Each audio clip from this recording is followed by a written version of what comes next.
There's a lot of quarterbacks that have to get their act together in 2025, and Dak Prescott is at the top of the list. I'll tell you why here on Locked On NFL. The barbershop is open and Tony Wiggins has a chair for you. He's ready with some real NFL talk. The local experts of Locked On bring their expertise, and Wiggy is ready with his clippers and shears. Sit down and enjoy. The new Locked On NFL starts now. Locked On Podcast Network. Your team every day. It is your team every day here on Locked On NFL. We thank you for making us your first listen. I am Tony Wiggins, the host of Locked On NFL. And as usual, I'm running shotgun here with my man David Harrison on a Wednesday from Locked On Commanders. What we're going to do is run through these quarterbacks today and give you reasons why they need to show up and show out in 2025 and talk about the differences, the variances between why they're on this list in the first place. And they're all over the place. Some guys are young, some guys are not so young, some guys are kind of young, and we'll go through all of that. But first, I have to let you know that today's show is sponsored and brought to you by FanDuel. Right now, new customers can get $150 in bonus bets when your first $5 bet wins. Shout out to the everydayers who join us here. And if you're a newcomer, you make sure you come back and we'll give you a reason to. You can find us wherever you get your podcast, whether you watch or listen. Now listen to this. Here's the guys that we're going to go through. Dak, that's what we're going to start. We're going to get to Love, Goff, McCarthy, Stroud, May with an E, and Trevor Lawrence. There you go, David Harrison. David, a lot of these guys on this list are at different points in their careers. A whole bunch of them already got to their second contract. One guy hadn't even played yet, but for some reason, they're also on different types of teams, and we'll go through each one of them and why they need to show up and show out in 2025. Yeah, I mean, where your team is in the process of building a championship contender and where you are in your career, those things have to kind of go hand in hand, right? And when you have a veteran quarterback on a team that maybe needs to rebuild, those things don't really drive. If you have a young quarterback on a team that needs to win right now, then sometimes you need help around that quarterback. So a lot of these guys are going to be, I don't want to say victims, but the pressure that's put on them also ties to not just the pressure on them, but the pressure on the organization that they're currently a part of. It absolutely does apply to the pressure that's on the organization, and no organization puts more pressure on themselves than the Dallas Cowboys. Our friends Landon McCool and Marcus Mosher talked about Dak Prescott, and it's very interesting what they said. I want you to listen. Yeah, I do think this is a big year for Dak because if he can put together a season like he did, let's say in 2021 or 2023, and even if the Cowboys don't do a lot of damage in the postseason, just having another one of those years where it's 30-something touchdowns and under double-digit interceptions, I think you're just starting to talk about a different caliber of quarterback, somebody who has been pretty doggone elite for 7, 8, 9 years of his career. But unfortunately, with a bad season or another injury-filled season, now people are going to think about him as, hey, this is a quarterback that was really good that couldn't stay healthy, kind of the way that we think about Tony Romo the last, 4 or 5 years. If he's a winner, he's an inspiring, incredible human who overcame the odds to win the Super Bowl. If he doesn't win it, he's the guy that came up just short, and he falls into that unfortunate category. Isn't that amazing? That win word came up, and win is a team issue, but somehow the individual is going to be characterized or looked at one way or another based on whether or not the team does well. Yeah, listen, I want to give Marcus and Landon credit for being the really cool, calm, collected media presence that, that some of us on this network try to be, because that is a very balanced and even opinion about what's on the line for Dak Prescott this year. And I agree with them in the vacuum sense, but we're not talking about a vacuum. We're talking about the Dallas Cowboys. Yeah. And Wig, you just mentioned it, right? No franchise puts more pressure on themselves than the Dallas Cowboys. Every time Jerry Jones speaks, that man might as well say, I guarantee you the Dallas Cowboys are winning the Super Bowl this year, because that's pretty much what everybody hears every time the Dallas Cowboys are mentioned, every time Jerry Jones speaks. And let's be real about it. Like, even though opposing fan bases hate how much love the Cowboys get, national attention, all that other stuff, hate Cowboys fans, got it. The benchmark of success for a quarterback that wears the Dallas Cowboys star is what? Championships. That's it. It's championships. If you want to be talked about among the guys like Staubach, Aikman, you got to win chips. Tony Romo forever is going to be talked about as one of the best quarterbacks that ever played in Dallas. He is never going to be talked about as arguably the best quarterback that ever played in Dallas, and neither will Dak Prescott unless he wins a championship. Dak has taken this Dallas Cowboys team to the postseason a handful of times. He's played in 7 postseason games. He is 2-5 in those postseason games. So I'm going to disagree because out in a vacuum, look, you lead a team to the postseason, you have a good season, you're a good quarterback, everybody should be happy. You're the Dallas Cowboys and you're Dak Prescott, and you go to the postseason for an 8th game and you come out of that bad boy 2-6 in the postseason. No, that is not going to be okay. That is not going to be a successful season. And Dak Prescott may not be the quarterback. He's going to be 33 before he gets another chance at it after this season. So he's turning 32 this year, right? That's I don't think that's going to work. No, and then Dak he played behind Romo. They didn't rush him. Dak was a 4th round pick, not a lot of expectations, overachieved, looked like the guy. They paid him, didn't work out. And this is the microcosm of the entire NFL. Some guys have to come in and they have to prove it right away. And if they don't prove it right away, usually by the time you get to the point where a Jordan Love or a Dak is 5th year in, you just starting to play. There are other guys that are on their 3rd team by then. The guys like Marcus Mariota and Jameis Winston, they ain't get all of that time like that. And because they came in with different expectations. We're going to get to Jordan Love. I said Kevin Love. We're going to get to Jordan Love and Peter Bukowski. But I think the response is so nuanced that it might take a little bit longer, and I don't want to overshoot my runway. So here's what we're going to do. We're going to get to him in just a second. But first, I got a message from our friends over at FanDuel, but I want you to think about this. Sometimes some of these quarterbacks we're mentioning, they have actually had more around them than quarterbacks who have been more successful. So keep that in mind. We'll talk about that. Go ahead. Let me tell you one thing about Dak too before we do that. The weird thing about Dak Prescott, if you look at his legacy will actually have more damage done to it, Wig, if the Cowboys make the playoffs this season and get bounced in the wild card round, than if he gets injured and the Cowboys don't make the playoffs because he's injured. Like, think about that. And they got Marcus and Landon kind of just mentioned that. If he gets injured again this season, or if he's hurt a whole bunch and the Dallas Cowboys struggle because they don't have their starting quarterback, his legacy is going to be really good Dallas Cowboys quarterback that by the time the Cowboys really put everything around him, he just kept getting hurt and just couldn't stay healthy and which is not great, but it's a little bit of an excuse, right? It's kind of like a but to the whole situation. But if he takes them to the postseason and loses in the wild card round, no, his legacy is going to be the good Cowboys quarterback that could never get the job done. So that's kind of weird. Very good point. But honestly, his legacy gets put in more jeopardy if they make the postseason and then get bounced, especially if they get bounced against like the Washington Commanders, which probably can't happen because wild card round. But yeah. But you're absolutely right. That's a point that I didn't think of. A lot of people, even with the LeBron thing, they talk about how many times he got to the finals and didn't win. You can't characterize him as a loser unless you're comparing him to the ultimate winner. And that's the difference. We'll discuss that. Yeah, we don't want to sit here and call people who've accomplished all of these things. Dak has accomplished way more. He ain't no loser. And we're going to make sure we say that. But we're going to blur these, try to get rid of some of these blurred lines between why people feel the way they do about some quarterbacks and others. Jordan Love's up next. We'll get to it in just a second.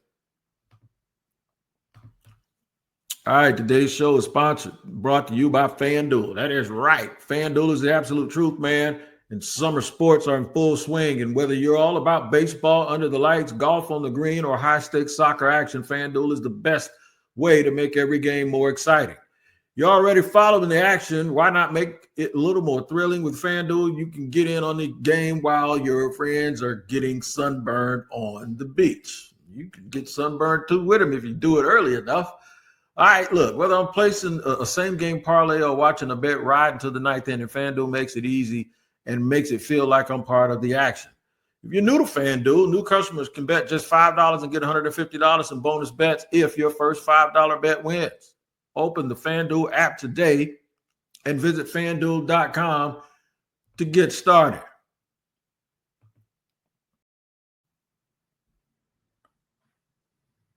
Looking at quarterbacks and what they have to do in 2025 to either create their own narrative or change the one that exists. Let's go to Green Bay. I think I played this clip early this week, but you weren't here, so I got to play it back. Anytime I get a chance to put my man Peter Bukowski, Locked On Packers, on the show, I'm going to do it. But I wonder if I was talking about Trevor Lawrence the way that he is about to talk about Jordan Love, if people would just tell me, oh, just be quiet. Listen to Peter.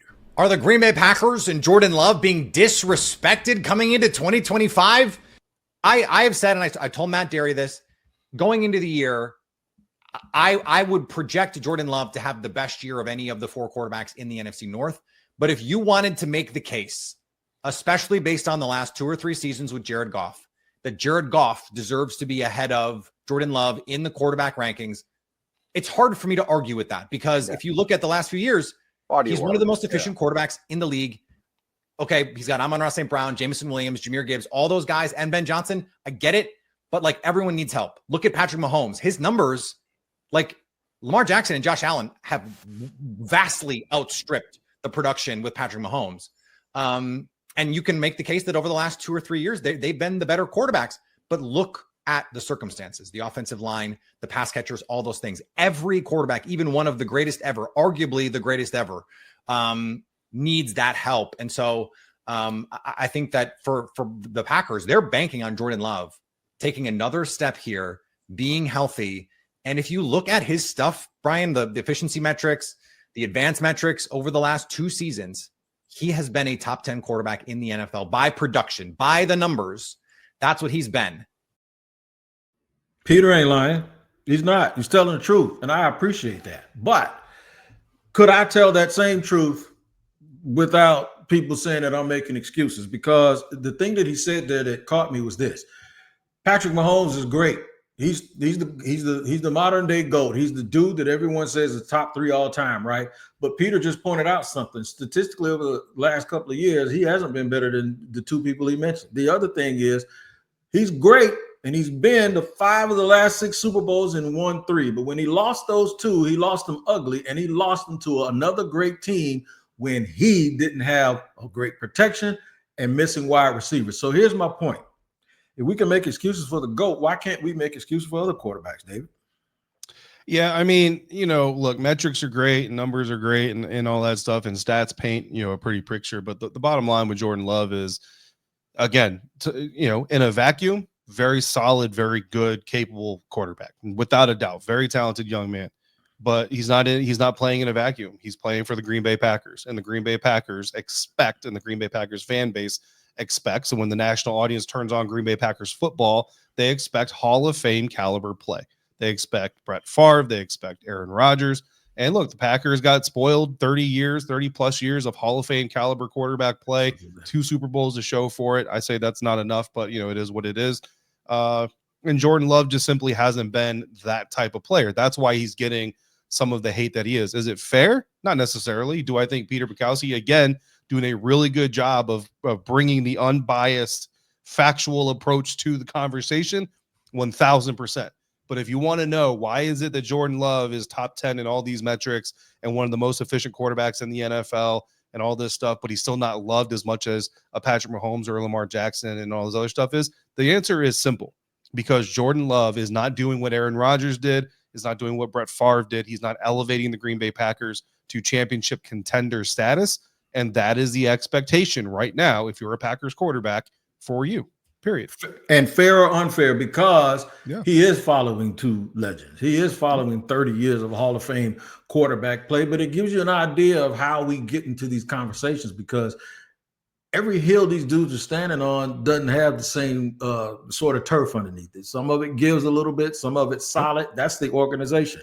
We're going to hang around right there in that division, because you're about to hear exactly what Peter Bukowski was talking about with Jared Goff. And I want you to listen very, very closely to some things that Matt Derry says. But we are so lucky to have Jared Goff as our quarterback here in Detroit. And the reason is, not only is he a winning player, not only has he led the Lions the last 3 years to winning records, playoff wins, he's made the Pro Bowl, he's been effective, great rapport with his receivers and running backs and tight ends, and signed long-term. And there are plenty of other teams that would take Jared Goff in a second. And I get it. There are people that don't think he can win the big, but we're lucky to have Jared Goff because he is a top 10 quarterback in this league. All right, the last time I saw Jared Goff, he threw 15 interceptions in a game against the team that you cover in the playoffs.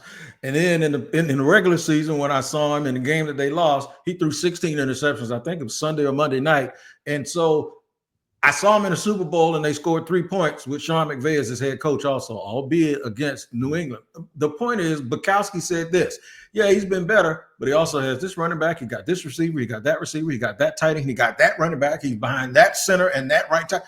At some point, we have to look at it from the standpoint of everything not being apples to apples when it comes to comparing all of these different quarterbacks, because throw 71 interceptions in a game at home against Washington and a rookie quarterback in another market, you wouldn't have people sitting there saying how glad you would be to have him.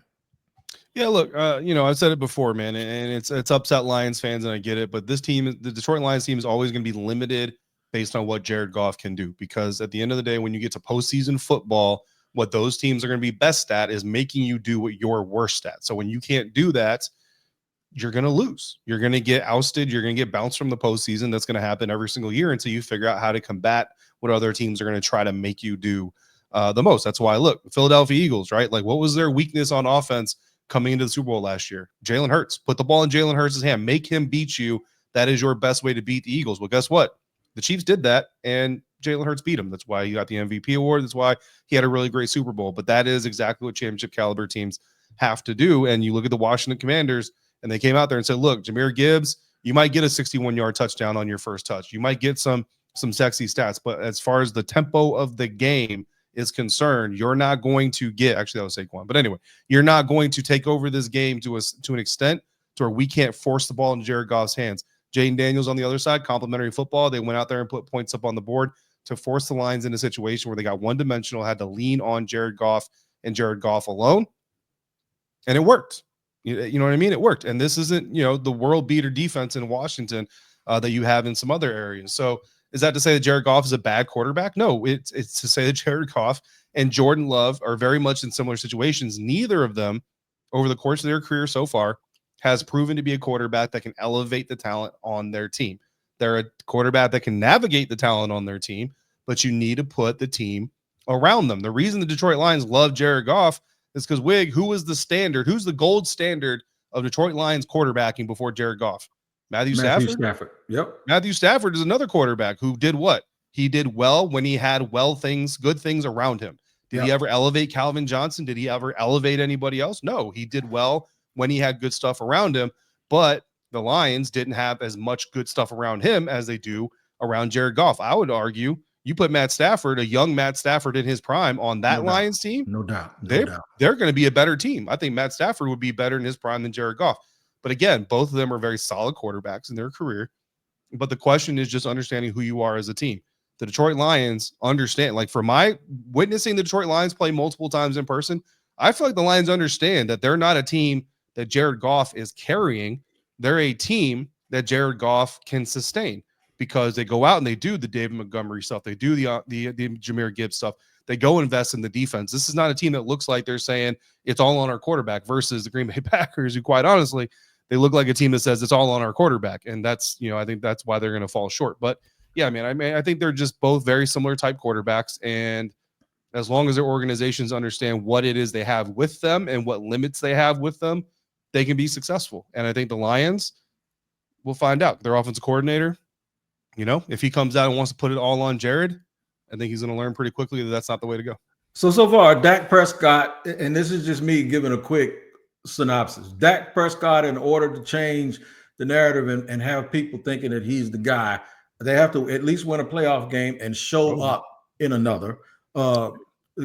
Same with Jordan Love. I think they're pretty much in the same situation at this point, even though, Jordan probably has a little bit more guaranteed rope than Dak Prescott has because of age. Jared Goff probably has to win the Super Bowl because he's already led in the fourth quarter of an NFC Championship game. He probably has to win, and he's been to a Super Bowl that he lost. This is a different one. I'm going to hang around right here in the NFC North. And the reason why is I know Caleb Williams. We ain't talking about him right now. I'm going to talk about a kid that hasn't even played a game yet. Mm-hmm. Because this might be the best roster I have ever seen for a person at quarterback who has never played a game. Listen to what JJ McCarthy is facing. Listen, here's Luke Braun. Not necessarily how's JJ McCarthy doing, but more what are they working on with him? What do they, I mean, there's a very, very strict limit to the time that the Vikings have to coach this kid. What do they prioritize? What are the things they want to work on with him? I think that's a fascinating question. There is never going to be a good answer to it. And I think if you asked 20 different QB coaches, you'd get 20 different answers to it, which makes it a really interesting thing to think. You know who makes this hard for JJ McCarthy? Sam Darnold. You know why? Because Sam Darnold actually played well and led them to 14 wins, even though you told me all last year, just wait. And we waited, and woo, that thing blew up on him in his face. But JJ McCarthy, it's almost a little unfair to him a little bit. I mean, again, expectations, right? Like in a vacuum, what can you say about a quarterback? And then in the reality of the context that he's in, what can you say about the quarterback? There is a lot of pressure on JJ McCarthy because Caleb Williams, I know that Chicago Bears team, they went on a 10-game losing streak, all that stuff. But guess what? They beat the Green Bay Packers to end the season. That buys you a lot of good karma when you are a Chicago Bears quarterback. And there were some good moments in Caleb Williams. And a lot of people basically lay that whole first season at the feet of the coaching staff. So he's going to get a lot of kind of forgiveness, right? Jaden Daniels went out there and set records and won Rookie of the Year. Drake May has a lot of promise around him. A lot of people have a lot of hope about him. Bo Nix was your runner-up in the Rookie of the Year race. And even Michael Penix Jr., who only got to play 3 games in his rookie season for the Atlanta Falcons. If you take those 3 games that he played and extrapolate them over 17, was on pace to throw over 4,000 yards as a rookie quarterback. There's only one rookie quarterback with a lot of expectation that we haven't seen yet, and it's JJ McCarthy. And he now has to live up to the rookie season from all of his classmates in Minnesota. And you're right, he's got a great benefit to him. He's got good receivers, running game, defense that's going to play with their hair on fire and go after the ball and get him short fields. So he's got the best kind of scenario, but the having the stronger nest means that everybody's going to expect you to fly even higher. And it's a little bit unfair, but we'll see how he handles it.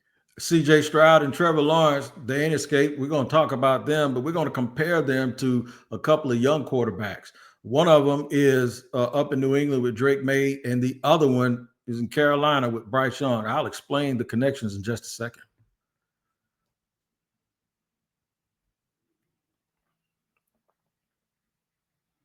Year 1, CJ Stroud tore up the league, went to the playoffs. Year 2, a lot of expectations, and he didn't look well. Most people blamed it on Bobby Slowick, who got fired in a poor offensive line. Year 2 is very, very important to how people perceive year 3. Listen to Nick Cattles when he talks about Drake May, who's now going into year 2 after what will be heightened expectations after a solid rookie year on a bad team. And year 3 will be the ultimate tell of ceiling versus floor for May. I'm not looking at 2025 as an either or of those. I'm just not looking at it and saying to myself, well, this is the best. This is the ceiling that May can hit. And I'm also not looking at it and saying, oh, well, that's just the floor. We'll see what happens. I would hope that Drake May's floor was last season, given what he had to deal with. And I feel like it probably is going to be that. Man, Nick Cattles did not suggest with Locked On Patriots that we skip year 2. He's just saying year 2 will not tell the whole story. Tell that to people who don't like Houston and CJ Stroud, because there are a lot of people that got fired because Stroud had a bad second year. Yeah, I mean, look, the measure of how good or how bad something does, has more to do than just what the final record is, of course, and the way that this thing unfolds is certainly important. But, you look at Drake May entering a team last year for the New England Patriots, I was rebuilding, right? They're rebuilding who they are as an organization, rebuilding their roster. Like, they really were just a team that was just in flux. And I remember going back to last season, I really talked about the New England Patriots as being a team that I thought should trade out. They should trade out of that spot, let somebody else come up and get Drake May at number 3, stack some draft picks, go get some offensive linemen, go get some defensive players, do whatever you need to do, and just kind of set the tone for the quarterback to come in the future. Probably, would have been this / NFL draft or what have you. But they went ahead and made the move to go ahead and get him. Now, organizational intelligence, right? The organization has to understand who they are in relation to who their quarterback is. And I think that's what Nick is kind of hinting at there, right? Is that Drake May could have a statistically better or even similar type of season. And you could actually look at him and say, it's still a good progress or experiment in process or in progress. And year 3 is really the year Vrabel's now had the roster. we've been here for a year. Let's get year 2 and let's have some continuity and let's really put all these pieces together. So I see where he's coming from. You know what I mean? We'll just have to see, because again, you're talking about another organization that is very, very spoiled. But as weird as it sounds, Wig, like the best thing that could have ever happened to Drake May, to be quite honest with you, was Gerard Mayo. Because, and we had this conversation when he got hired to be the head coach, and I believe that this was not the intent, but this is what ended up happening, is Coach Mayo didn't become the replacement of Bill Belichick. Coach Mayo became the guy who was going to get fired before the guy to replace Bill Belichick, because now there is a very rough break between Belichick and what is going on with the Patriots now. That's your opportunity to hit reset. That's your opportunity to break away from that legacy. That's your opportunity to become a new organization. So that's what the Patriots are doing now, which I think is a good thing for Drake May, because now you're not going to get a bunch of Tom Brady comparisons. So, you know, Mac Jones, you know, Bailey Zappi, Gerard Mayo, like, sorry, y'all had to be the fall guys for this, but that's what's putting the Patriots in this position where they can hopefully healthily assess Drake May in year 2. A lot of it is expectation too, because he wasn't the number 1 guy chosen. That was like Caleb Williams, right? And then, you know, Jaden Daniels was in between. Just those 3 picks really make a difference, because I'll tell you why. Trevor Lawrence and Bryce Young, much like Drake May when they got drafted into some of the worst situations I've ever seen. In fact, you say Gerard Mayo, I'll up you one. Hold my beer. Trevor got drafted by a team coached by Urban Meyer. I can't even remember I think it was Frank Reich with the owner like Dave Tepper in Carolina for Bryce Young. So those situations aren't very good, much like this. But somehow Drake May is getting a little bit more of year 2 love than either one of those dudes did. I'll explain why Trevor's kind of caught in the middle of that. But first, we're going to hear from Julian Council about Bryce Young. Can Bryce Young carry over the momentum from the second half of the season? When you look at last season for Bryce, it was rough at the beginning, and I was really concerned, and a lot of you were, of whether he was going to make it. And I thought after the first 2 weeks, he was done. But we did see eventually he got back in there and looked awesome in the second half of the season. So from weeks 8 to 18, Bryce had the 6th best passing grade, according to PFF, and the 12th best overall quarterback grade. Can he carry over that momentum? Because if he can, there's a lot of money waiting for him at the end of the rainbow. Hey, Julian Council, he's on with us every Monday, does a great job. And he ain't lying at all. Here's where you can talk about Bryce Young, but here's where, can I draw the Trevor Lawrence deal here? I got to pull it in because I got to talk about my guy. Trevor Lawrence is being compared and put in the categories with Drake May and Bryce Young. Trevor Lawrence has won a playoff game against Justin Herbert and the Chargers, who he should be being compared to, but somehow everybody's catapulted Herbert into the top 5, and he ain't never won jack.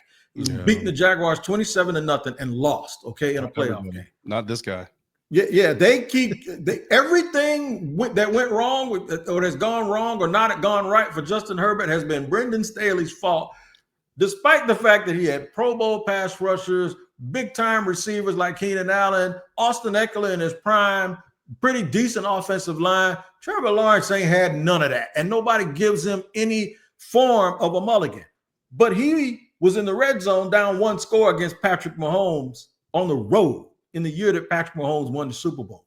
So what I'm saying is maybe the expectation of people calling him Hollywood, or people calling him, what's the thing with the sunshine and the prince of the power of the prince of whatever they were called, all of the names. They ignored the fact that you have to actually put structure and talent and around these people and alignment like all of the good quarterbacks have. So I'm off my diatribe. Give me your opinion on Bryce Young and Trevor.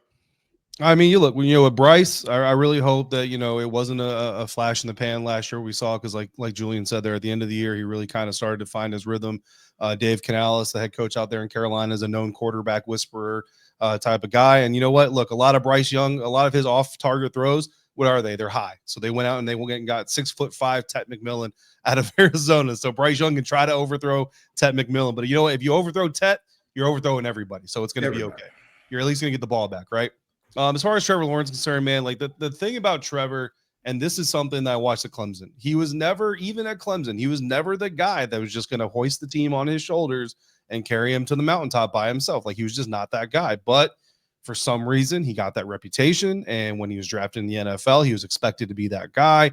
And he got drafted by a team very much like the New England Patriots with Drake May, not fully on, not on stable ground. They don't have firm legs underneath them completely.